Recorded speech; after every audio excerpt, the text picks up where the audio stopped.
ಆ sugar ಫ್ಯಾಕ್ಟ್ರಿಯಲ್ಲಿ entry ಹೊಡಿತಾರೆ. ಅದರ ಇಲೆಕ್ಷನ್ ಮಾಡಿ ಹೊಸ ಸದಸ್ಯರೊಂದಿಗೆ ತಮ್ಮ ಮಾತು ಕೇಳುವಂತಹ ನಿರ್ದೇಶಕರೊಂದಿಗೆ ಹೋಗುವಂಥದ್ದು. ಈಗಿದ್ದಂಥ ನಿರ್ದೇಶಕರು ಯಾಕೆಂದರೆ ಈಗಾಗಲೇ ಇವ್ರ ಮಾತನ್ನು ಮೀರಿ ಅವ್ರ ಜೊತೆ ಒಪ್ಪಂದ ಮಾಡ್ಕೊಂಡಿದ್ದನ್ನು ಈಗಾಗಲೇ ಯಾರೂ ಮರ್ತಿಲ್ಲ ಅದನ್ನು, ಮತ್ತು ಮರಿ ಸ್ವಭಾವದವರು ಅಲ್ಲ, ಮರೆಯುವಂಥ ಘಟನೆಯೂ ಅಲ್ಲ. ಈ ಎಲ್ಲ ಕಾರಣಕ್ಕಾಗಿ ಇವತ್ತು ನಿಜವಾಗಿ ಬೀದಿಗೆ ಬಿದ್ದಂಥವ್ರು ಅಥವಾ ನೋವು ಅನುಭವಿಸೋರು ಯಾರಾದ್ರೆ ಕಾರ್ಮಿಕರು ಮತ್ತು ರೈತರು.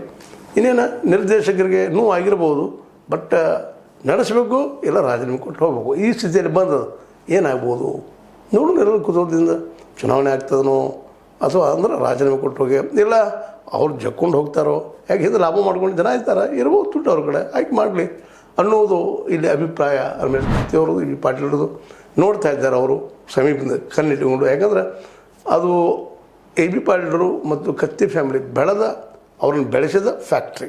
ಹೀಗಾಗಿ ಅದನ್ನ ಒಂದು ಅನ್ಯೂನ್ಯತೆ ಅದ, ಜೊತೆಗೆ ಅದನ್ನು ಉಳಿಸ್ಕೊಂಡು ಹೋಗ್ಬೇಕು ಅಂತ ಏನೋ ಒಂದು ಛಲ ಅದ.